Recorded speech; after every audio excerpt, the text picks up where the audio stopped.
안녕하세요.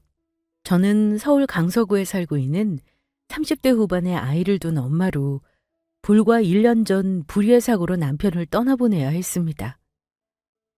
그때 생각만 하면 아직도 정신이 아찔하니 가슴이 먹먹해집니다.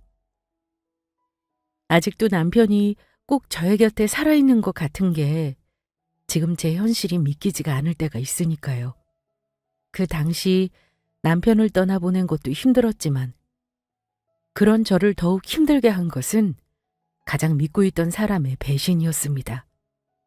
사람이 얼마나 무서운 존재인지 그때 깨달았으니까요. 다름 아닌 바로 저희 하나뿐인 형님이 저를 배신했던 겁니다.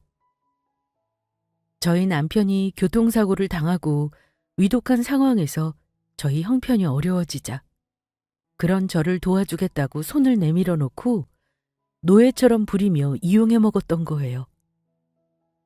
아직도 그 일을 생각하면 형님을 용서하기가 정말 힘듭니다. 그러나 제가 모든 걸 포기하고 싶은 그때 저를 도와준 은인이 나타나며 모든 일이 해결되게 됩니다. 그래서 지금부터 제가 그때 겪은 그 신비한 사연을 여러분께 말씀드려 보려고 해요. 남편과 저는 동갑으로 30대 초반에 만나 연애를 해서 결혼을 하게 되었습니다.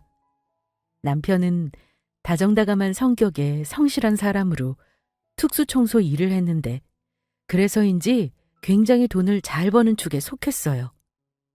하지만 남편은 부모님 없이 하나뿐인 형과 자라 워낙 없이 살던 사람이었고 저도 친정 부모님이 고등학교 시절 일찍 돌아가시고 혼자 힘들게 살아왔던지라 저희는 결혼하면서부터 살림을 하나하나 일궈나가야 했습니다. 그래서 신혼살림도 두 사람이 가지고 있던 돈과 대출을 받아 빌라 전세로 시작하게 되었고요. 하지만 그래도 전 많이 행복했습니다. 가정적이고 성실한 남편에 저희가 결혼하고 얼마 지나지 않아 전 바로 임신을 하게 되었고 예쁜 저희 아들도 태어났으니까요. 가정이란 울타리 안에 산다는 기쁨을 부모님이 돌아가시고 다시금 느끼게 되는 소중하고 행복한 시간이었습니다. 그러나 그런 저희 행복은 오래가지 못했습니다. 사랑하는 저희 남편이 저와 하나밖에 없는 아들을 두고 너무 일찍 떠나버렸으니까요. 저희 아이가 4살 정도 되었을 무렵 남편은 그날도 어김없이 이른 새벽 일을 하기 위해 차를 끌고 출근을 하게 되었는데 맞은편에서 오던 음주운전 차량과 부딪히게 된 것입니다. 남편이 교통사고로 병원에 실려갔다는 연락에 저는 바로 저희 아이를 안고 병원에 달려갔고 위급한 상황에 저희 남편은 응급수술을 들어간 상황이었습니다. 이미 남편 회사 동료들도 남편 소식에 달려와 수술실 앞에서 기다리고 있더라고요. 전 수술실 앞에서 그만 주저앉고 말았죠. 여보, 안 돼. 당신 없이 나랑 준수들이 어떻게 하라고. 제발 불사해줘. 재수 씨, 진정하세요.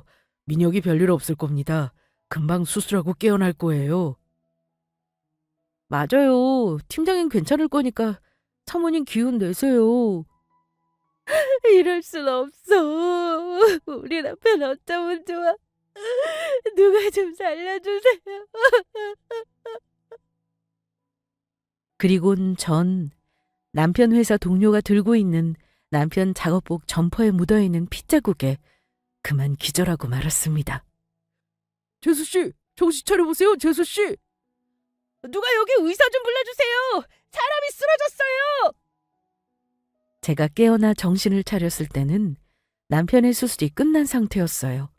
그래서 남편을 수술한 의사 선생님의 이야기를 듣게 됐는데 남편은 머리를 크게 다쳐 혼수 상태인 상황이었고 앞날을 장담할 수가 없다고 하더라고요. 그래도 전 남편을 포기할 수 없었습니다. 지금 이렇게 떠나기엔 너무 젊은 나이인데다 남편과 저 사이엔 저희 아들이 있었으니까요. 하지만 막상 집안의 가장인 남편이 다치고 나니 현실적인 부분을 무시할 수 없었습니다. 병원비와 보험을 들어놓은 게 있어 어느 정도 감당이 된다고 하지만 저희 집 생활비와 전세를 들면서 매달 들어가는 대출금이 문제였어요. 저희 남편에게 교통사고를 낸 가해자에게 제대로 된 보상을 받고 싶어도 무일푼의 신용불량자로 가진 것이 없어 소용이 없었고요. 그래서 들어놓은 적금이며 보험을 깨며 그 돈으로 생활비를 충당하게 되었죠. 하지만 어린아이를 돌보고 중환자실에 남편을 면회하러 오가며 몇 달을 지내다 보니 그것도 한계가 있더라고요. 그래서 전 일자리를 알아보게 됩니다. 그런데 아직 어린 저희 아이를 어린이집에 맡겨놓고 남편의 면회를 하며 일할 수 있는 일자리들이 그리 많지가 않았어요. 그런데 때마침 그런 저에게 구원의 손길을 내미는 사람이 있었습니다. 그건 바로 형님이었죠. 그날도 일자리를 알아보기 위해 면접을 보러 나갈 준비를 하고 있는데 저희 형님에게 연락이 왔던 겁니다. 동서, 서방님이 그렇게 되고 요즘 많이 힘들지? 그래서 하는 말인데 동서만 괜찮으면 우리 가게에서 한번 일해보는 건 어때? 서방님 깨어나 회복할 때까지는 앞으로 여러 가지 돈 들어갈 때도 많고 생활비도 많이 필요할 텐데 생판 모르는 곳에 가서 일하느니 우리 가게 와서 일하는 편이 좋을 것 같아서. 나도 아직 이 작은 가게에서 장사하면서 하루하루 근근히 먹고 살고 있지만 그래도 우리가 어디 남이야? 우린 가족이잖아, 가족. 내가 시급도 많이 쳐줄 테니까 우리 가게로 와. 정말이세요? 안 그래도 요즘 경제적으로 많이 쪼들리고 힘들어서 고민이 많았거든요. 형님만 괜찮으시면 저 형님네 가게 가서 일하고 싶었어요. 형님, 신경 써줘서 정말 감사합니다. 감사하기는 어려울 때는 당연히 서로 돕고 살아야지. 우리 남편 먼저 떠나고 나도 나 혼자 애들 키우며 이렇게 자리 잡기까지 얼마나 힘들었는데. 나랑은 조금 다르기는 하지만 동서도 지금 힘든 상황이고 어디 내가 그냥 지켜볼 수가 있어야지. 괜히 나도 눈물이 나네. 그러니까 동서, 절대로 희망 잃지 말고 내일부터 바로 출근하면 돼. 그러면 우리 내일 봐. 네, 형님. 그러면 내일 뵐게요. 사실 남편과 아주버니는 나이 차이가 조금 있었는데 아주버니는 조카들이 전부 초등학생일 때 젊은 시절 간암으로 세상을 일찍 떠나셨습니다. 아주버니가 세상을 떠났을 때는 저희 남편이 20대 총각 시절이었는데 그래서 남편이 여러 가지로 저희 형님을 곁에서 많이 도와드렸습니다. 저와 결혼하고서도 힘든 일 있을 때마다 매번 신경을 써드렸고요. 그래서 형님도 저희 부부에게 많이 의지를 했었습니다. 형님에게 뭘 바라고 저희가 잘해드린 건 아니지만 착한 일을 하면 좋은 끝은 있다고 힘든 시기 저도 그 덕을 본다고 생각했었어요. 참 순진하게도 말이에요. 저는 그때까지 형님의 호의에 대해 전혀 의심하지 못했던 겁니다. 그 형님이란 인간이 얼마나 악마 같은 이중적인 인간인지 모른 채요. 전 형님네 가게로 출근한 지 얼마 지나지 않아 형님의 본색을 보고 말았던 겁니다. 동서, 아직도 설거지 안 끝내고 뭐 한 거야? 사람이 왜 이렇게 굶떠? 무슨 설거지를 하루 종일 하나? 그리고 설거지 끝나면 가서 김치 담글 재료들 좀 사와. 내가 지금 수중에 돈이 없어서 그러니까 일단 동서가 가진 돈으로 계산하고 영수증 받아오면 내가 나중에 줄 테니까. 형님, 저 설거지 시작한 지 아직 10분도 안 지났는데요. 그리고 저번에도 저보고 장 보러 다녀오라고 해놓고 물건 상값 안 주시지 않았어요? 그런데 또 저보고 제 돈으로 장 보라고요? 형님, 저 지금 수중에 가진 돈이라곤 가게 왔다 갔다 하면서 쓸 한 달 교통비밖에 없어요. 이게 무슨 헛소리야? 그때 장 보고 내가 분명히 돈을 줬는데 동서 지금 나 속여 먹으려고 내 앞에서 거짓말하는 거지? 아니에요. 여기 제가 가지고 다니는 메모장에 형님이 저한테 먼저 제 돈으로 사오라고 하고 나중에 돈 받은 거 전부 표시해놨는데 없잖아요. 아무래도 형님이 잘못 기억하고 계신 것 같아요. 그, 그런가? 아무튼 오늘 사오라는 거 내 말대로 사와. 나는 여기 사장이고 동서가 아무리 알바라고 해도 여기 직원으로 들어온 거면 사장 말을 들어야 할 거 아니야. 왜? 싫어? 정 내 말대로 못하겠으면 우리 가게 일 관두든지. 아니에요. 할게요. 형님이 말한 대로 김치 담글 재료도 전부 사오겠습니다.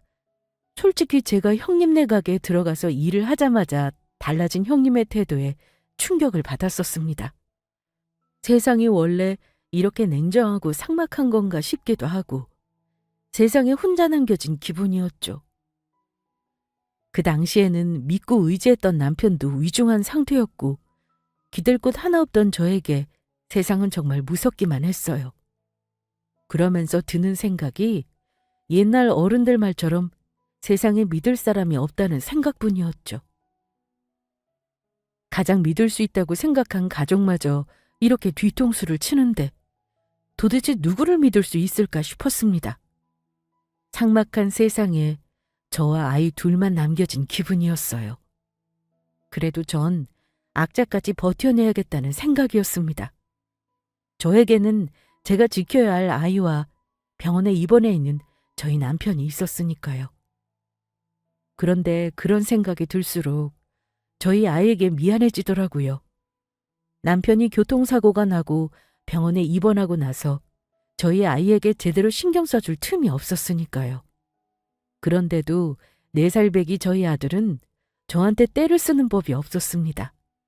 마치 지금 모든 상황을 알기라도 하는 것처럼 남편이 교통사고를 당하기 전에는 잠투정도 부리고 밥도 먹지 않겠다고 고집을 부리던 아이가 잠투정 하나 없이 자기 혼자 이불을 끌어 누워 잠을 자고 배고파도 투정 한번 부리지 않고 제가 식사를 차려줄 때까지 조용히 기다렸습니다. 그리곤 제가 밥을 챙겨주면 제가 해준 밥이 맛있다면서 저와 눈을 맞추며 환하게 웃어주었죠. 저를 보면 사랑한다고 말하면서요.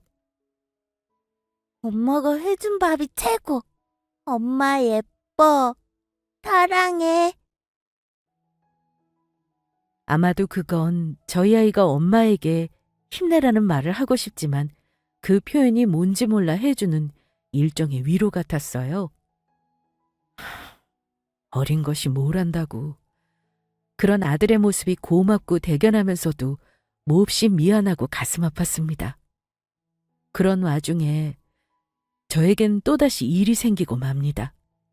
저희 아이가 어린이집 놀이터에서 미끄럼틀을 타다가 넘어지며 크게 다쳤다는 소식이었어요. 그래서 아이를 병원에 데리고 가고 있다는 선생님의 전화에 저는 바로 형님에게 말하고 아이가 있는 병원으로 달려가려고 했죠. 그런데 그런 저를 보고 형님이 한다는 소리에 저는 억장이 무너졌습니다. 애들은 원래 다치면서 그런 거 몰라? 그게 무슨 대수라고 그런 일로 지금 일하다가 말고 간다는 거야? 형님, 다른 것도 아니고 아이가 지금 다쳐서 병원에 가 있다는데 어떻게 안 갈 수가 있어요. 그리고 다른 사람도 아니고 형님 조카가 다쳤다는데 대수라는 말이 나와요?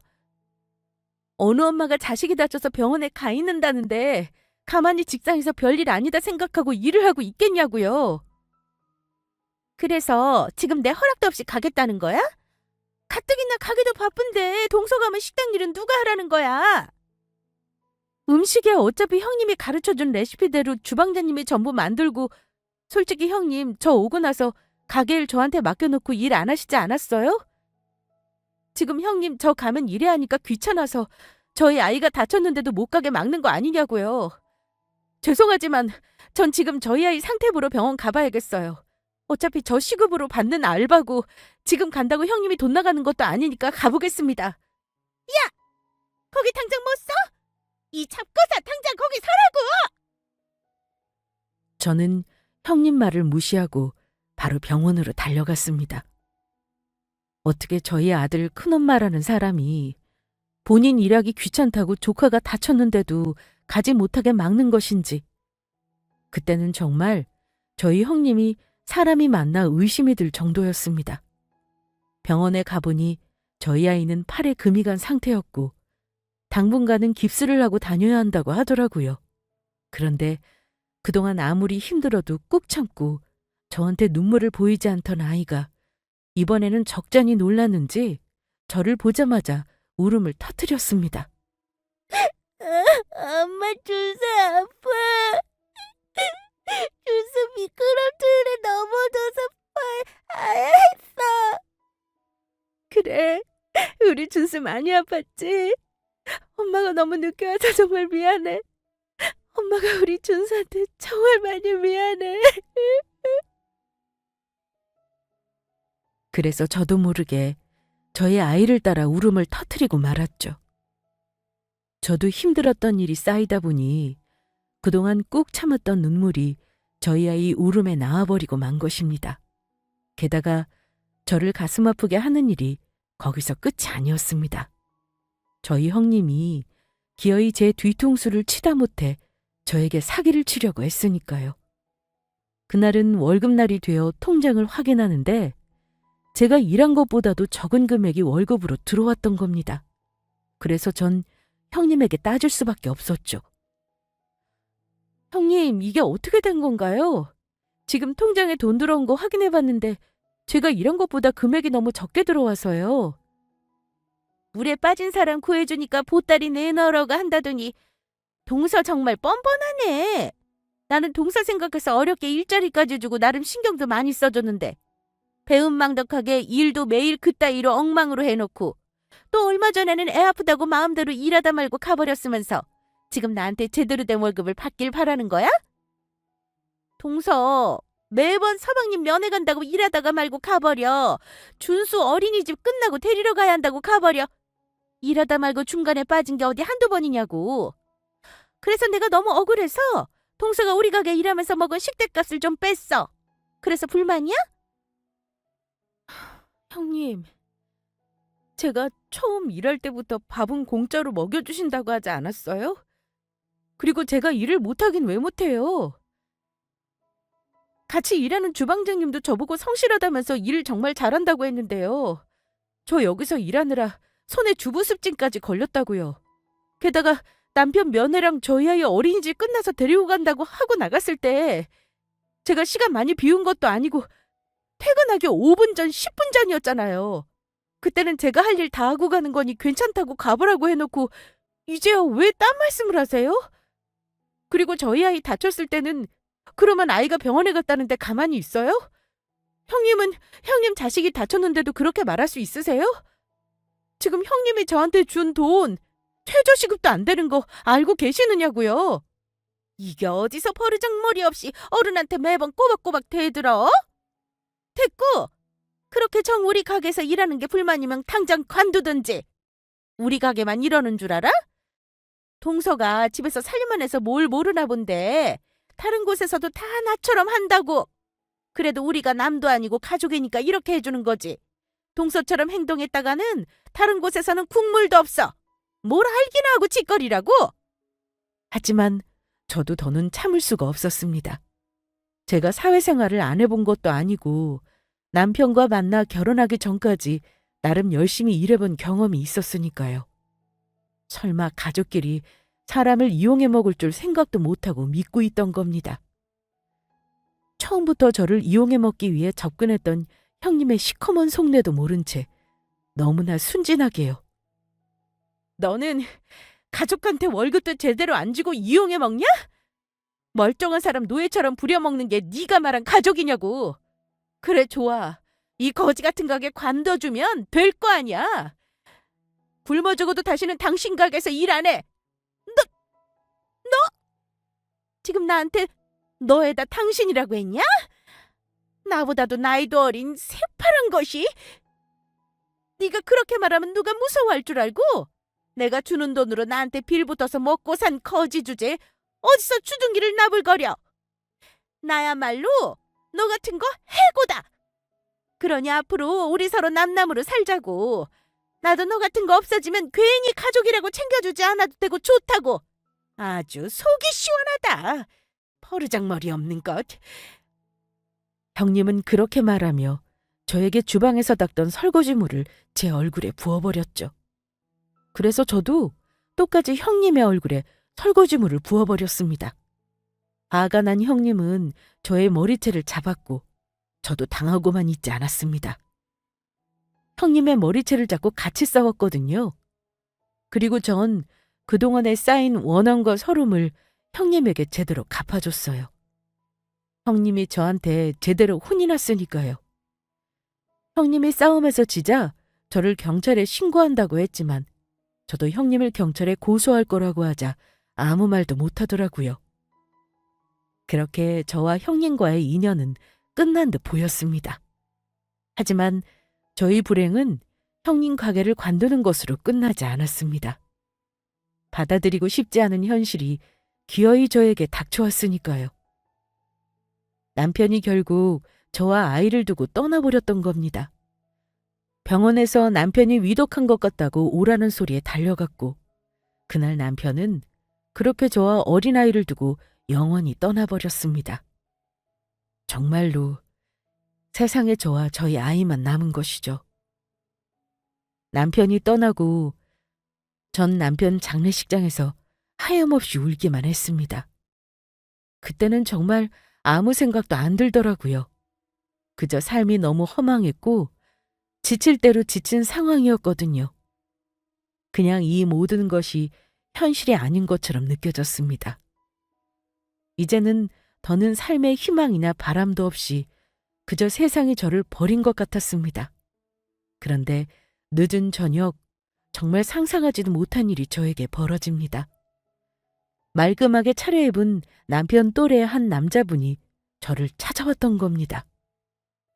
남편과 오랜 고향 친구라고 하는데 젊은 시절 어려울 때 남편에게 도움을 많이 받았다고 하더라고요. 정말 죄송합니다. 민희에게 이런 일이 생긴 줄 알았으면 진작 찾아왔을 텐데 제가 하는 일이 워낙 바쁘다 보니 전혀 모르고 있었어요.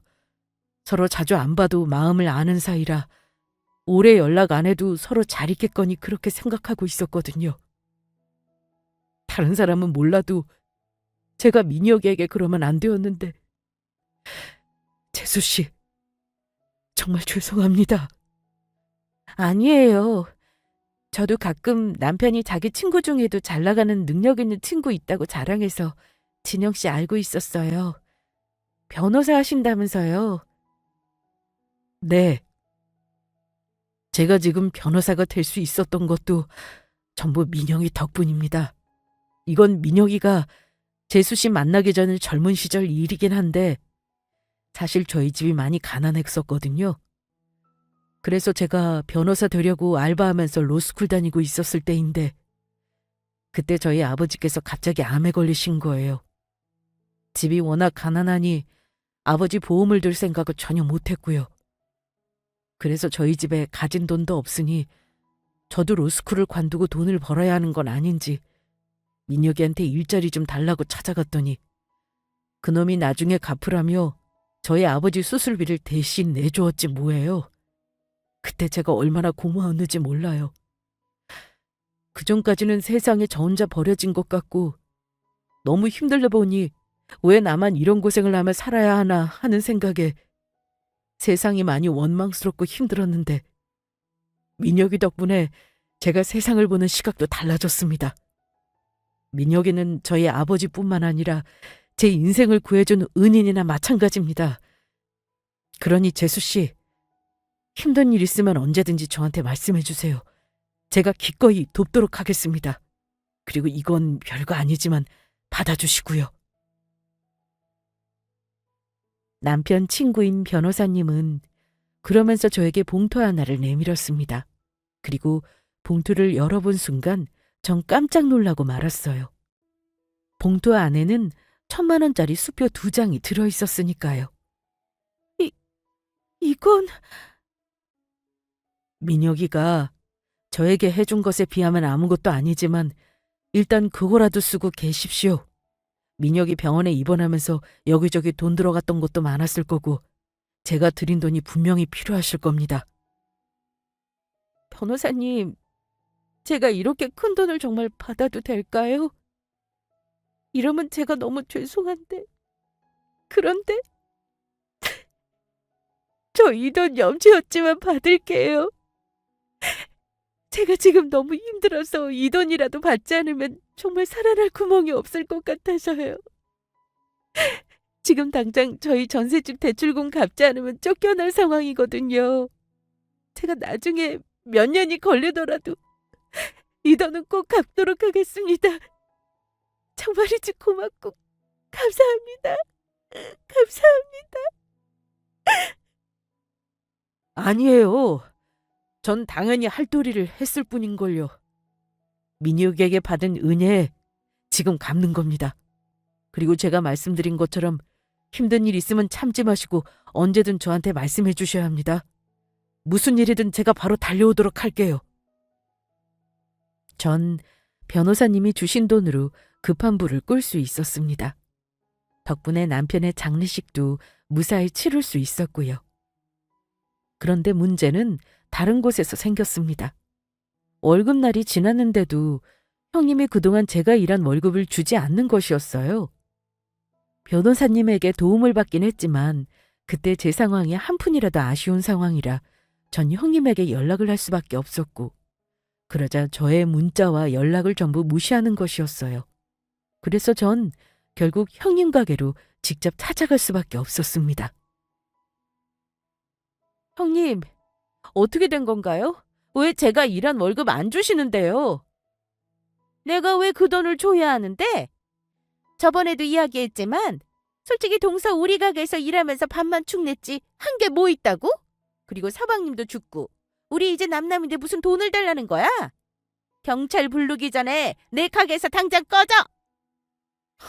웃기지 마. 당신 나 여기서 일하는 동안 노예처럼 부려먹었으면서 왜 내가 일한 월급을 못 준다는 건데? 당장 내 월급 내놔. 내 월급 내놓으라고 이 날강도야! 하지만 전 더는 형님이랑 싸울 수가 없었습니다. 형님이 정말로 경찰에 신고해버렸던 겁니다. 그래서 전 제가 잘못하지 않았는데도 파출소까지 끌려가 훈방 조치까지 받고 나와야 했습니다. 그것도 형님네 가게에 찾아가 다시는 괴롭히지 않겠다는 조건으로 형님에게 사과까지 해야 했고요. 그렇지 않으면 감방에 갈지 모른다고 겁을 주는데 어린 저희 아이를 두고 그럴 수는 없었습니다. 너무 억울하고 속상한 마음에 저는 며칠은 잠도 오지 않았어요. 그러다 보니 자꾸 이상한 생각이 들더라고요. 그때는 정말 딱 죽고 싶다는 생각이 들었던 것이 맞을 겁니다. 저희 아이가 있어 힘을 내야 하는데 그런 힘마저 들어가지 않더라고요. 그냥 마음 편히 모든 걸 끝내고 싶었습니다. 그러자 전 또다시 어쩔 수 없이 사고로 떠난 남편까지 원망을 하게 되더라고요. 남편의 잘못이 아니라는 걸 잘 알고 있으면서도 어떻게 이렇게 어린 자식과 저를 두고 갑작스레 떠날 수 있는지 야속했습니다. 그렇게 저는 제 옆에서 잠든 아이를 보며 홀로 울다 잠이 들었습니다. 그런데 다음날 저에게 정말 이상한 일이 벌어지고 맙니다. 변호사님이 이른 아침 저에게 갑자기 연락을 해온 거예요. 재수 씨 접니다. 혹시 집에 별일 없는 거죠? 네? 별일이라니요? 그런 거 없어요. 재수 씨, 정말 없는 거 맞습니까? 제가 갑자기 이런 소리 하면 이상하게 들릴 수도 있는데 다름이 아니라 어제 제 꿈에 미녀이가 나와서요. 미녀이가 저를 향해 슬픈 표정이 돼서 저를 가만히 바라보는데 그게 꼭 재수 씨랑 준수 좀 살려달라는 그런 표정으로 보였거든요. 꿈이 어찌나 생생한지 전 꼭 미녀이가 살아 돌아온 줄 알았습니다. 태어나 그런 꿈은 생전 처음 꾼다고요. 그래서 하는 말인데 재수 씨 제 말이 이상하게 들리실지 모르겠지만 정말 별일 없는 거 맞아요? 정말이에요? 정말 저희 남편이 변호사님 꿈에 나타나서 저랑 우리 준수 살려달라고 그렇게 말한 것 같았어요? 정말로 저희 남편이 그랬어요? 예, 재수 씨 그랬습니다. 재수 씨 우시는 거 보니 무슨 일 있던 거 맞죠? 재수 씨, 저한테 숨기지 않으셔도 돼요. 그냥 솔직히 저한테 전부 말씀해 주세요. 그래서 전 변호사님에게 제가 그동안 형님에게 당했던 이야기를 전부 털어놓게 되었습니다. 그러자 변호사님은 깜짝 놀라 불같이 화를 내며 저에게 말했죠. 정말로 민혁이 형수님이 그렇게 말했다고요? 진짜로 재수 씨한테 그런 짓을 했다는 겁니까? 어떻게 그럴 수가 있죠?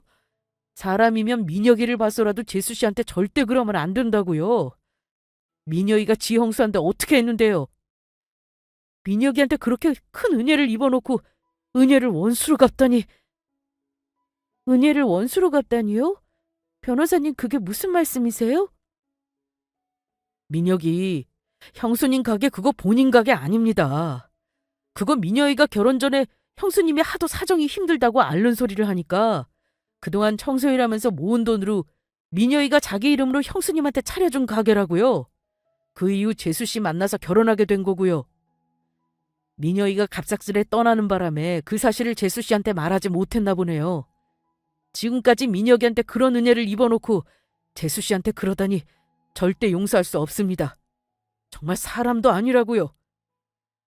그게 정말 사실인가요? 예. 민혁이 형수 그분 이대로 둬서는 안 될 것 같네요.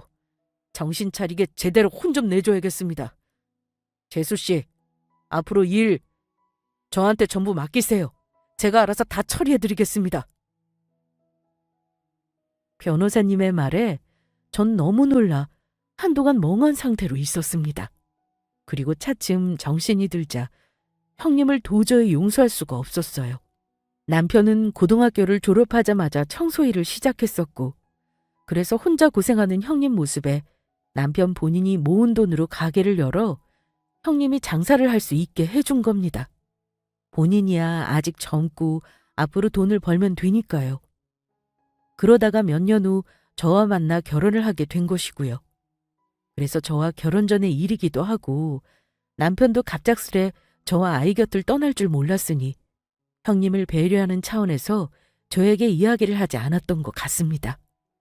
그런데 그런 남편의 착한 마음을 이용하더니 형님은 그 사실을 숨긴 채 이제는 저까지 부려먹으며 그런 못된 짓거리를 했던 겁니다. 그래서 저도 저지만 그런 남편의 마음을 배신한 형님을 절대 용서할 수 없었어요. 그래서 변호사님과 제대로 혼을 내주기로 했죠. 제가 그런 생각을 하기도 전에 이미 변호사님은 저와 같은 마음이었으니까요. 그래서 형님을 제대로 혼내줄 모든 준비를 마치고 형님에게 마지막으로 할 말이 있다며 가게를 찾아가게 됩니다. 그런데 형님은 형님의 가게가 남편의 것이란 걸 제가 모르는 줄 알고 아주 뻔뻔하게 나오더라고요. 동서, 진짜 쇠고랑 차고 싶어?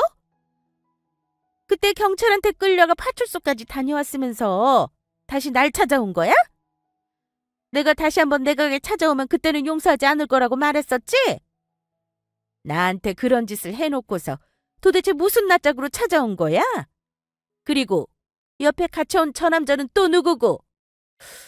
어디서 낯이 많이 있긴 한데. 오호라. 서방님 돌아가신 지 얼마나 됐다고 그새 만나는 남자라도 생겨서 나 겁주려고 같이 온 건가 보네. 어디 지금 당장 내가 경찰 불러 두 사람 혼 좀 내줘볼까? 내가 정말 어이가 없었어. 모 눈에는 뭐만 보인다더니 어디 형님 말대로 당장 경찰 불러보시죠.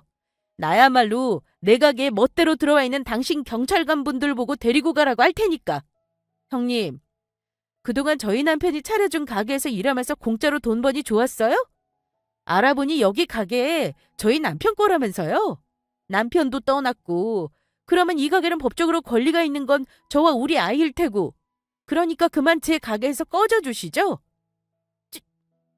지금 무슨 소리를 하는 거야? 이 가게가 왜 서방님 거야? 이 가게 내 돈으로 직접 계약한 내 가게라고? 형님, 그동안 절 너무 우습게 보셨네요. 저랑 같이 온 이 남자분 누구냐고 물으셨죠?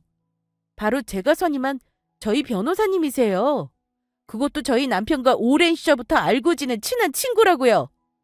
그래서 제가 이 가게 오기 전에 우리 변호사님이랑 전부 알아보고 왔거든요.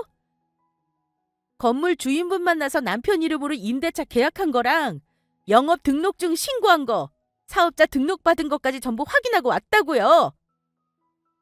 건물 주인분한테 말해서 가게 계약서 사본도 받아왔는데 그거라도 보여드릴까요? 남편 통장으로 이미 우린 남편이 이 가게 계약하면서 돈 보낸 거 전부 확인하고 왔다고!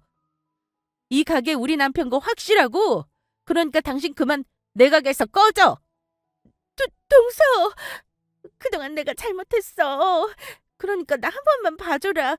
내가 이 가게에서 몇 년 동안 장사했는데 나 여기서 나가면 뭐 해먹고 살라고. 동서도 알다시피 나 이 가게에서 쫓겨나면 알거지라고. 우리 애들 고등학생이랑 대학생이긴 하지만 아직 전부 다 크지도 않았고 자기도 아이 키우는 입장이라면 엄마로서 내 마음 잘 알 거 아니야. 나 우리 애들 책임져야 한다고. 동서, 나 남편 죽고 혼자 정말 힘들게 살았다. 동서는 이런 내가 정말 불쌍하지도 않아? 이 사람이 왜 이렇게 잔인해?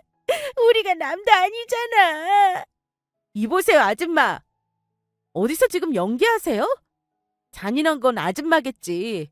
나한테 먼저 남남으로 살자고 당신이 말했던 거 벌써 잊었어? 당신 뻔히 우리 남편이 차려준 가게에서 장사했으면서 나한테 어떻게 했어?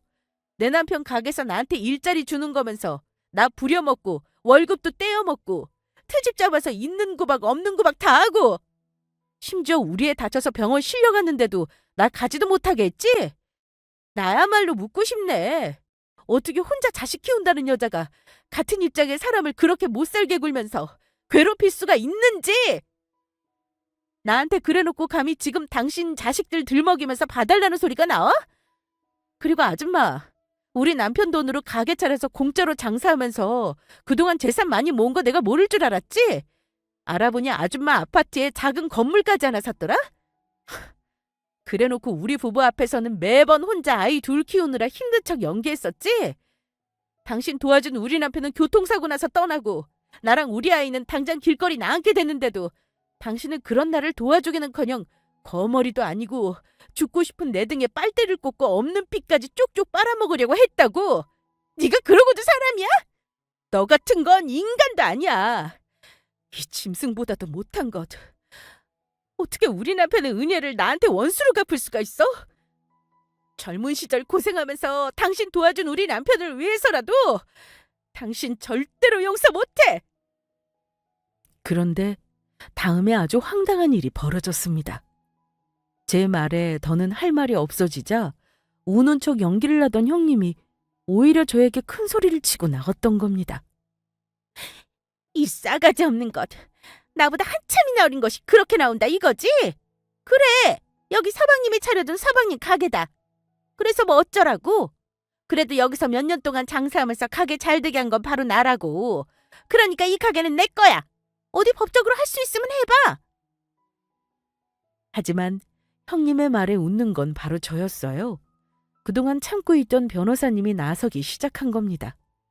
변호사님 준비해온 서류 봉투를 하나 내밀자 형님이 그걸 확인한 순간 졸도하려고 했으니까요. 당신 닥치지 못하겠어? 어디 내가 가지고 온 이거나 확인하고 말해. 이건... 이 계약서 기억해? 민혁이가 당신한테 가게 차려주면서 썼던 계약서야. 가게 수익의 30%를 매달 민혁이에게 주기로 약속했던 그 계약서. 민혁이랑 당신 같이 법적 공증까지 받았었지? 그때 공증사무실 같이 가서 내가 옆에서 도와줬던 거 기억 안 나? 내가 알기론 그때 이후부터 지금까지 당신이 이 계약서에 있는 약속도 안 지키고 일부러 가게 수익금도 민혁이한테 보내지 않는 거로 알고 있는데 지금 내 말이 틀려? 당신이 계속 어렵다고 하니까 민혁이는 당신 혼자 아이들 키우기 힘들까봐 그래도 조카 새끼들 키워주는 사람이니 그거 생각해서 지금까지 그 돈 한 푼 안 받고 참고 있었던 것 같은데 감히 그런 내 친구가 교통사고 난 틈을 타 이렇게 뒤통수를 쳐? 가게 운영할 때 필요한 거라고 당신한테 맡긴 민혁이 본인 통장에 들어오는 돈이랑 당신이 민혁이 대신 내는 세금들 확인했으면서도 민혁인 순수하게 힘들다는 당신 말을 믿어줬다고. 재수 씨한테 그 사실을 숨기면서까지. 그런데도 당신은 재수 씨 월급까지 떼어먹고 제대로 주지도 않았다며? 내가 당신이 지금까지 민혁이한테 주지 않았던 가게 수익금 30%에 이자까지 전부 받아낼 테니까 단단히 각오하고 있는 게 좋을 거야. 그러니까 당장 재수 씨 가게에서 나가! 아니야, 그럴 순 없어. 여긴 내 가게라고, 내 가게. 아이고, 괜히 순진한 사람 이용해 먹으려다가 내가 망하게 생겼네. 내가 망하게 생겼다고. 그 길로 형님은 남편의 가게에서 쫓겨났습니다. 형님은 오랜 기간 가게를 운영하며 낸 수익금의 30%와 이자를 고스란히 저에게 뱉어내야 했죠. 그래서 형님은 가지고 있던 작은 건물까지 팔아야 했고요. 저희 남편의 호의를 원수로 갚은 벌을 톡톡히 받았다고나 할까요? 남편이 교통사고를 당했을 때만이라도 형님이 모든 사실을 저에게 솔직히 말했다면 어땠을까 하는 생각이 들었습니다. 그런데 형님의 불운은 거기서 끝나지 않았습니다. 친척분을 통해 듣게 된 사실인데요. 형님은 벌이라도 받은 것처럼 그 뒤 큰 사고가 계속해 터졌으니까요. 저희 첫째 조카인 형님의 대학생 아들이 형님 몰래 사업을 한다며 창업을 했는데 그게 다단계 사기였다고 합니다. 그래서 엄청난 빚을 지게 되었고 그런 조카의 빚을 갚아주느라 형님은 그나마 있던 재산까지 날리며 길바닥에 나앉았다고 해요. 조카는 사기죄로 간방신세를 지게 됐고요. 그 충격으로 형님은 뇌출혈까지 왔다고 하는데 다행히 병원으로 빨리 가 치료는 잘 받았지만 한쪽 손을 제대로 쓸 수 없게 돼 당분간은 일을 할 수 없는 상황이라고 합니다. 그래서 지금은 고등학교 조카와 반지하 월세에서 생활하고 있다고 해요. 저에게 그렇게 못되게 굴더니 본인의 죄를 그대로 돌려받게 된 것 같았습니다. 그리고 저는 남편 가게를 내놓으며 형님에게 받은 돈을 합쳐 작은 아파트를 하나 마련했습니다. 게다가 새로운 일을 시작했어요. 남편이 하던 특수 청소 일을 시작한 겁니다. 남편과 같이 일하던 동료들이 저를 도와줬거든요. 여자 몸으로 많이 힘든 일이긴 하지만 같이 일하는 남편 동료들도 많이 배려해 주시고 시간도 자유롭게 쓸 수 있는 데다 제 아이를 혼자 키워도 될 만큼 괜찮은 월급을 받고 있어 전 만족하며 감사한 마음으로 다니고 있습니다. 남편이 떠나며 고생한 것에 비해 지금 몸이 힘든 건 아무것도 아니니까요. 아직은 신입이라 조금 힘들긴 하지만 열심히 일을 배워 아파트를 사고 조금 남는 돈으로 나중에 저만의 청소회사를 차려보고 싶은 꿈도 생겼습니다. 제가 안정을 찾으니 저의 아이도 밝은 모습으로 잘 지내고 있고요. 아이가 아직도 아빠를 기억하는지 어디 갔냐고 저한테 가끔 묻는데 전 그런 저희 아이에게 아빠는 하늘에서 저희 두 사람을 지키며 잘 지낸다고 이야기해 줬어요.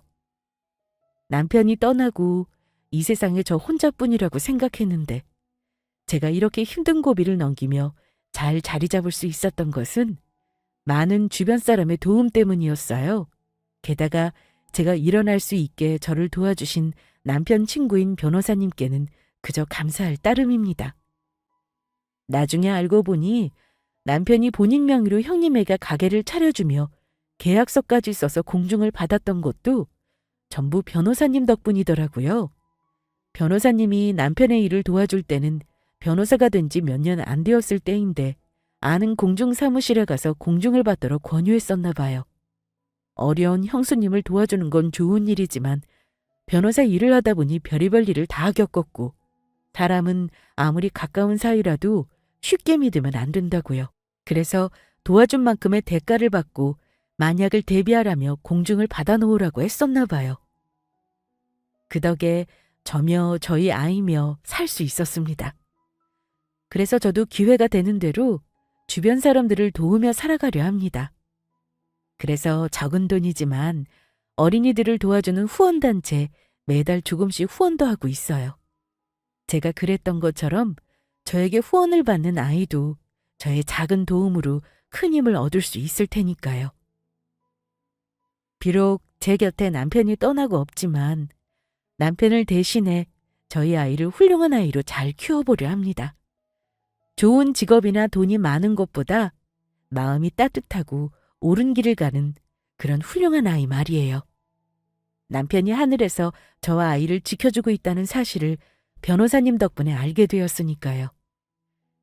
잘 지내고 있는 저와 아이를 보며 남편도 편히 이젠 쉬고 있겠죠? 모두 제 이야기를 끝까지 들어주셔서 정말 감사합니다. 모두 건강 조심하시고 행복하세요.